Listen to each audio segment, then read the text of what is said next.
নমস্কার, আমি রমা রান্নাঘর থেকে বলছি। আজকে আপনাদের কাছে একটা সুন্দর রেসিপি নিয়ে এসে হাজির হচ্ছি।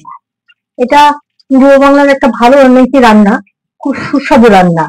এই রান্নাটা আজকে আপনাদের সামনে তুলে ধরবো। প্রথমত হচ্ছে, এটা হচ্ছে সাঁচি কুমড়ো। এই সাঁচি কুমড়ো দিয়ে আমি বাদশাহী এনেছি রান্না করব। মানে এর মধ্যে নানান ধরনের মশলাপাতি দেবো, অন্যান্য জিনিসপত্র দেবো, যার জন্য এটাকে বাদশাহী বলা হয়েছে। আর আমি প্রথমে এই প্রায় 2 কিলো ওজন ছিল, তার মধ্যে আমি 1.5 কিলো মতন নিয়েছি গা ছাড়িয়ে, সেটাকে এরকম করে কুচিয়ে নুন হলুদ দিয়ে আমি কুকারের মধ্যে একটা সিটিও আমাকে দিতে হয়, যেহেতু এত সুন্দর নরম এটা। মানে যখন শো করছে তখনই কিন্তু গ্যাস বন্ধ করে আপনাকে বের করে নিতে হবে, যাতে গলে না যায়। তার মধ্যে আমি 5টা লঙ্কা দিয়েছি, কাঁচা লঙ্কা। আর এটা করছি আপনার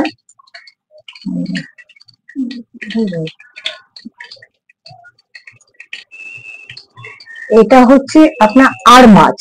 এই আর মাছের মাথা দিয়ে কিন্তু আমি এই জিনিসটা রান্না করবো। এটাকে নুন হলুদ মাখিয়ে ছাকা তেলে আমি ভেজে রেখেছি। এর সঙ্গে আমি ইউজ করব নারকোল। নারকোলটা যে কুড়িয়ে রেখেছি আমি।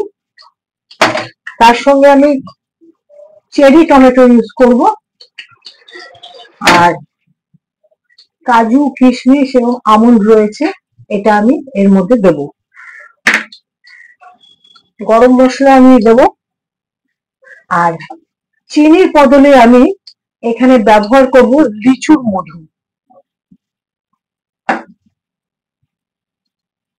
নুন, সাদা নুন আমি ইউজ করছি। হলুদ আমি ইউজ করছি।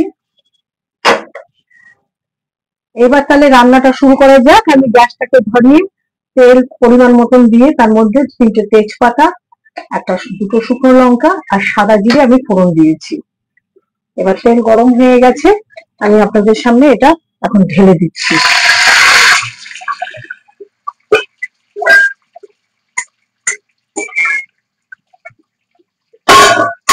যেহেতু এটা আমি হলুদ আর নুন দিয়ে ভাপিয়ে নিয়েছিলাম, সেই জন্য আর নতুন করে আমাকে কিছু দিতে হচ্ছে না।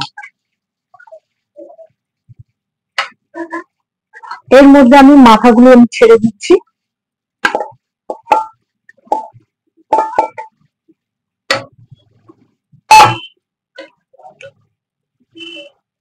তার মধ্যে আমি টমেটো, এই চেরি টমেটো গুলো ছেড়ে দিচ্ছি।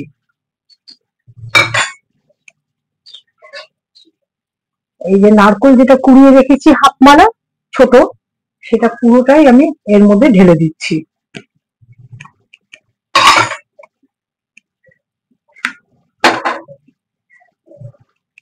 এখন এটা মিনিট 3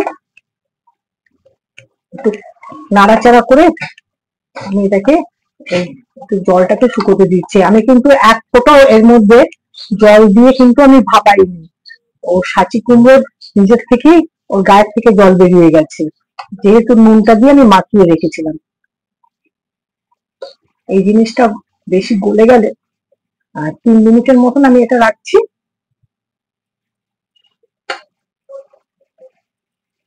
এটা এবার শুকিয়ে এসছে।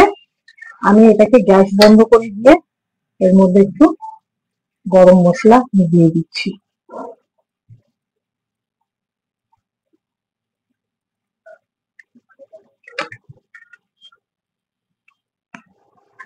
কাজু কিশমিশ যেটা রেখেছিলাম বাটিতে, সেটা এবার এখানে ঢেলে দিচ্ছি।